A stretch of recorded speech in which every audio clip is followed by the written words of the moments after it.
जियो news से वाबस्ता मारूफ anchor person Hamid Mir ने कहा है कि नशा कोई भी हो अच्छा नहीं होता। इक्तिदार के नशे में डूबा हुआ शख्स सिर्फ दूसरों के लिए नहीं बल्कि अपने लिए भी मुसीबत बन जाता है। इसलिए अमेरिकी सदर डोनाल्ड ट्रंप अपने ही मुल्क के लिए मुसीबत बन चुका है, क्योंकि ट्रंप का एजेंडा अमेरिकी मफादात का तहफ़्फ़ुज़ नहीं बल्कि अपने ज़ाती मफादात का तहफ़्फ़ुज़ है। रोजनामा जंग के लिए सियासी तज्ज़िये में हामिद मीर इक़्तिदार और ताकत के नशे को तारीख की सबसे खतरनाक इंसानी कमजोरी करार देते हुए कहते हैं कि तारीख का मुताला साबित करता है कि हर छोटा और बड़ा ट्रंप हमेशा अपने ज़ाती मफाद को कौमी मफाद का नाम देता है और बिलाखिर अपनी कौम को नाकाबिल तलाफी नुकसान से दो चार कर देता है। उनके मुताबिक नशा ख्वाह किसी भी नौइयत का हो इंसान के लिए नुकसानदेह होता है, लेकिन इक़्तिदार और ताकत का नशा सबसे ज्यादा मोहलिक साबित होता है। उनका कहना है कि इक़्तिदार के नशे में मुब्तला शख्स न सिर्फ दूसरों के लिए बल्कि खुद अपने लिए भी मसाइल और बुरहान पैदा कर लेता है, क्योंकि ये नशा इंसान की सोच, रवैये और फैसलों को यकसर बदल देता है।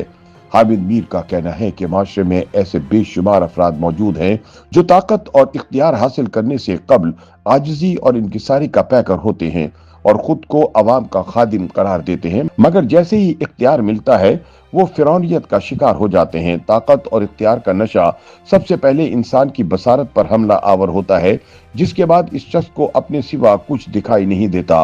वो मुल्क और कौम के मफाद को भी अपने जाती मफाद की ऐनक से देखने लगता है। सीनियर एंकर पर्सन के मुताबिक बास ताकतवर अफराद तो खुद को अल्लाह का मुंतखब करदा समझने लगते हैं और ये दावा करते हैं कि इन्हें किसी खास मकसद के लिए ताकत दी गई है जिसे वो हर कीमत पर हासिल करेंगे। ऐसे अफराद अपने हर जाती एजेंडे को कौमी मकसद का नाम देने लगते हैं और इस मकसद के हुसूल के लिए इखलाकी और तहजीबी हुदूद पामाल करना भी कौमी मफाद करार देने लगते हैं। हामिद मीर कहते हैं कि इक़्तिदार के नशे में डूबे अफराद ये हकीकत फरामोश कर देते हैं कि ताकत और इख्तियार अल्लाह की नेमत नहीं बल्कि एक अमानत है।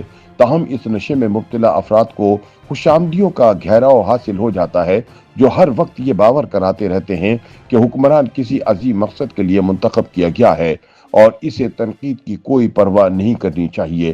ताकत के नशे में डूबे शख्स को इख्तिलाफ राय बर्दाश्त करना मुश्किल हो जाता है, तनकीद बुरी लगने लगती है और आहिस्ता आहिस्ता इख्तिलाफ को गद्दारी करार दे दिया जाता है। इख्तिलाफी आवाज़ों को दबाने के लिए नए कवानीन मुतारिफ कराए जाते हैं और यूं एक अच्छी भली जमहूरियत शख्सी आमरीत में तब्दील हो जाती है। हामिद मीर के मुताबिक कि इस आमराना तर्ज हुक्मरानी के रद्द अमल में माशरे में इंतहा पसंदी जन्म लेती है और तकसीम में इजाफा होता है।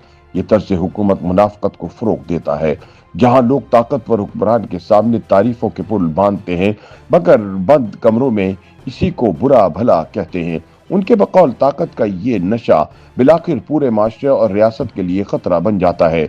जब इक़्तिदार का नशा रियासती ढांचे में सराहियत कर जाए तो इसके असरात निचली सतह तक पहुंच जाते हैं।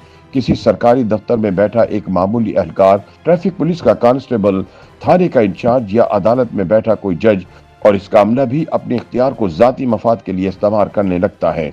सीनियर सहाफ़ी के मुताबिक तमाम ताकतवर लोग ये भूल जाते हैं कि इन्हें दिया गया इख्तियार एक आर्जी जिम्मेदारी है, मगर इस आर्जी इख्तियार को इख्तिदार की तवालत के लिए इस्तेमाल किया जाता है। इस नशे में मुब्तला अफराद को सिर्फ दूसरों के ऐब दिखाई देते हैं, इसे अपने ऐब नजर नहीं आते, जबकि मातहत सिर्फ वही बात बताते हैं जो बॉस को खुश करे। यूं पूरी रियासती मशीनरी जाती मफाद के तहफ़्फ़ुज़ को हुकूमती पॉलिसी बना लेती है, जिसका नतीजा नाइंसाफी और जुल्म की सूरत में निकलता है। हामिद मीर ने इस सूरत हाल को मौजूदा सहाफती चैलेंजेस से जोड़ते हुए कहा कि आजकल की सहाफत पर भी ये इल्ज़ाम लगाया जाता है कि वो साहिबान इख्तियार की गुलाम बन चुकी है, जिसके बाइस अवाम की बड़ी तादाद अखबार और टीवी से मायूस होकर सोशल मीडिया की तरफ राग़िब हो रही है। उनके मुताबिक डिजिटल प्लेटफॉर्म्स पर नाम लेना आसान है, इसीलिए कई सहाफ़ी रिवायती मीडिया छोड़कर वहां हक गोई की कोशिश कर रहे हैं। ताहम उन्होंने खबरदार किया कि जिस ताकतवर शख्सियत की वो बात कर रहे हैं वो सोशल मीडिया को भी कंट्रोल करने की तैयारियों में है। हामिद मीर के मुताबिक ये शख्सियत आज़ाद मीडिया से शदीद नफरत रखती है, अखबारात और टीवी चैनल्स को नाम लेकर तनकीद का निशाना बनाती है और इसका रवैया न सिर्फ आज़ाद मीडिया बल्कि आलमी अमन के लिए भी खतरा बनता जा रहा है। उनके मुताबिक ये ताकतवर शख्स امن کا نوبل انعام حاصل کرنے کی خواہش تو رکھتا ہے، مگر اس کے اقدامات عالمی امن کے لیے مسلسل خطرات پیدا کر رہے ہیں۔ آخر کار تمام خدشات مول لیتے ہوئے حامد میر نے واضح کیا کہ ان کا اشارہ امریکہ کے صدر ڈونلڈ ٹرمپ کی طرف ہے۔ حامد میر کے مطابق ٹرمپ خوشامد پسند اور خود پسند ہے اور اقتدار کے نشے میں ڈوبے ہر طاقتور شخص کی طرح ان کا غصہ بھی سمجھدار ہے، جو صرف کمزوروں پر برستا ہے۔ آخر میں انہوں نے دعا کی کہ اللہ تعالیٰ دنیا کو اقتدار کے مہلک نشے میں مبتلا تمام چھوٹے اور بڑے ٹرمپوں کے شر سے محفوظ رکھے۔ YouTube پر گوگلی نیوز دیکھنے کے لیے youtube.com کی سرچ بار میں googly news T V type کریں۔ گوگلی نیوز کے پیج پر سرخ رنگ کے سبسکرپشن والے بٹن پر کلک کرنا نہ بھولیے۔ YouTube پیج پر اپلوڈ ہونے والی ویڈیوز سے باخبر رہنے کے لیے بیل آئیکن پر کلک کیجیے۔ آپ کو ہر نئی ویڈیو کے بارے میں نوٹیفیکیشن موصول ہو جائے گا۔